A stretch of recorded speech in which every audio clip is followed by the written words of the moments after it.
Hey everyone, welcome back to the channel. I hope you all are doing good and thank you so much for clicking on this video. तो आज की वाली video में ना हम Chrome nails के related discuss करने वाले हैं। देखो इसके रिलेटेड आप लोगों ने बहुत सारा कमेंट्स किया हुआ है और बहुत बार मुझे ये सारे कमेंट्स आए हैं कि टॉपर लगाने के बाद क्रोम नेल्स की जो एग्जैक्ट लुक होती है ना, मिरर फिनिश वो रहती नहीं है, वो पूरी ग्लिटर वाली हो जाती है। सच बताओ तो सेम इशू मैंने भी फेस करी थी जब मैंने फर्स्ट टाइम क्रोम नेल्स बनाई थी। बट मेरे को रियलाइज़ ही नहीं हुआ, मुझे इतनी अच्छी लगने लगी ना, मेरे को फ़ील ही नहीं हुआ कि कुछ चेंजेस हुई है। बट वीडियो में आपने देख के कमेंट करके कहा कि नहीं ये मिरर फिनिश नहीं है, इसका लुक चेंज हो जा रहा। फिर मैंने नोटिस किया कि अरे हाँ, आप तो सही कह रहे हो। फिर मैंने बहुत सारा रिसर्च करा और कमेंट में भी आप लोगों ने कहा कि हमें water based top coat use करनी चाहिए, तब जाके इसका मिरर फिनिश रहता है। और वाटर बेस्ड टॉप कोट ढूँढने में तो मेरे को इतना टाइम लग गया। 1-2 मैंने देखी थी बट उसका भी प्राइस बहुत ज़्यादा था, तो मैं उसे बाय करने से पहले ना थोड़ा सोच रही थी कि मैं कुछ चीज़ें ऐसे ना खरीद लूँ कि बाद में मुझे रिग्रेट हो और मेरे पैसे बर्बाद हो जाए। तो मैं ढूँढ ही रही थी ऐसे ही, बट 2-3 महीने हो गए मैं बस ढूँढ ही रही हूँ। मतलब लास्ट जब मैंने क्रोम नेल्स की थी ना, 2 महीने तो हो ही गए होंगे आई गेस। तो तब से मैं बस ढूँढ ही रही हूँ और उससे पहले तो मैंने क्रोम की रिसर्च जो की थी वो अलग से, ओके। तो उसके बाद रिसेंटली मैंने डिसाइड कर लिया कि मैं एक 550 रुपीज़ की जो कीको मिलानो की आती है ना वाटर बेस्ड टॉप कोट, मुझे लगा कि वो शायद सही रहेगी, अच्छी क्वालिटी की रहेगी और अच्छे से बनेगी। मॉर्निंग ही मैंने सोचा कि मैं आज इसे बाय करूँगी। उसी दिन ही सेकंड हाफ में हमारे एक व्यूअर से बातें हुई और उन्होंने मुझसे कहा रैंडमली ही, मैं उनसे कुछ अलग टॉपिक में बात कर रही थी और उन्होंने मुझे कहा कि आपने वीडियो में कहा था ना कि आपकी जो क्रोम नेल्स है वो परफेक्ट नहीं बनती है टॉपर अप्लाई करने के बाद। देखो मैंने ये सारी स्टेप्स फॉलो की और मेरी मिरर फिनिश रह गई। मतलब मतलब आई वाज़ लाइक क्या? मतलब मैं इतनी, पहली बात तो मैं बहुत ज़्यादा खुश हो गई और उसके बाद मैं सोचने लगी कि जब हम चीज़ों के बारे में सोचते हैं और कुछ करने की कोशिश करते हैं, हाँ, वो हमसे नहीं बनती है शायद कभी-कभी, बट समहाउ वो हमें हेल्प होती है। मतलब बताओ मैं कितना ढूँढ रही थी, कुछ ना कुछ चीज़ें करने की कोशिश कर रही थी, बट सडनली हमारे व्यूअर ने मुझे कॉन्टैक्ट करा और उन्होंने ही मुझे कॉन्टैक्ट करा था और मुझे बता भी दिया इसके बारे में। बट और लिटरली ये सरप्राइज़िंग था मेरे लिए, बहुत ही ज़्यादा सरप्राइज़िंग था। और ये जो मैं स्टेप्स फ़ॉलो कर रही हूँ ना, ये लिटरली काम आती है।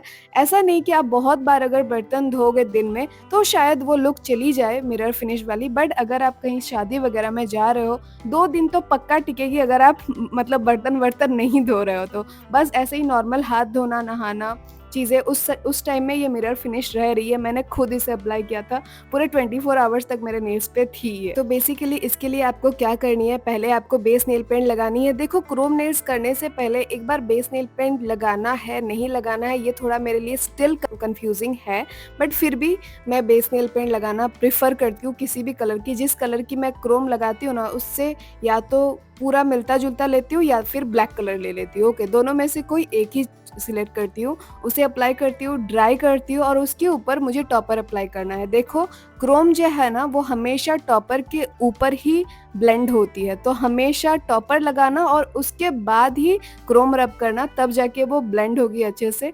ब्लेंड होने के बाद ना उसके ऊपर हमें टॉपर अप्लाई करना होता है और उसी टाइम ही ये गेम चेंजिंग होती है। मतलब देखो अभी आप खुद देखो इसका लुक कैसे चेंज हो गया। लिटरली मिरर फिनिश से ये ग्लिटरी फिनिश लगने लगी। ये अच्छी लग रही है, ऐसा नहीं कि बुरी लग रही है, ओके। मतलब ये भी अच्छी लगती है। स्टार्टिंग में जब मैंने फर्स्ट टाइम इसे ट्राई किया था ना, मुझे तो पता ही नहीं चला कि ये ग्लिटर हो चुकी है, बट मुझे इतनी अच्छी लगी थी, बस मैं अपनी नेल्स को देखती जा रही थी। 1 दिन तो मैंने अप्लाई करके रखा था, मुझे बहुत अच्छी लगी थी।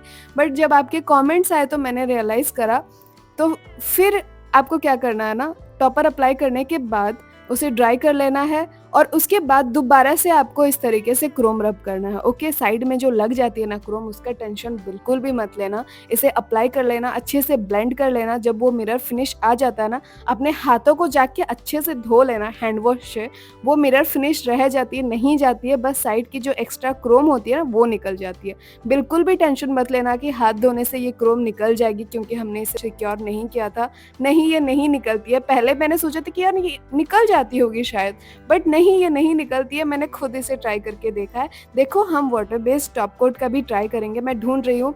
अब जब मुझे ये हैक मिल गई है ना, तो मुझे थोड़ा ढूँढने में और टाइम मिल गया है। तो मैं एक अच्छी water based top coat affordable वाली ढूँढूँगी। जो मैंने बीच में सोचा था कि मैं 550 वाली लूँगी, तो उसे मैं अभी कैंसल कर रही हूँ, अब मैं दूसरी वाली ट्राई करूँगी और उसके बाद मैं आपके साथ एक बेस्ट वाली जो इससे होगी अच्छे से क्रोम नेल्स, वही वाली आप लोगों के साथ शेयर करूँगी, ओके? सो आई होप कि आपको एक आइडिया मिल गया है कि कैसे आपको मिरर फिनिश अचीव करनी है ये नॉर्मल क्रोम्स यूज़ करके। देखो, इंटरनेट में आप जाओगे ना, मतलब अमेज़न वगैरह में बहुत ही ज़्यादा एक्सपेंसिव क्रोम मिलती है। वहाँ पे ना क्या होता है, वो सब देखने के बाद ना आपको मन नहीं करेगा क्रोम करने का, बट अफोर्डेबल क्रोम्स भी मिलते हैं। बट आपको सर्च करना पड़ेगा अफोर्डेबल क्रोम, या फिर आपको मेरी कम्युनिटी पोस्ट चेक करनी पड़ेगी, वहाँ आपको सारी डिटेल्स मिल जाएगी। नेल्स अच्छी लगी तो लाइक करना। Okay, bye.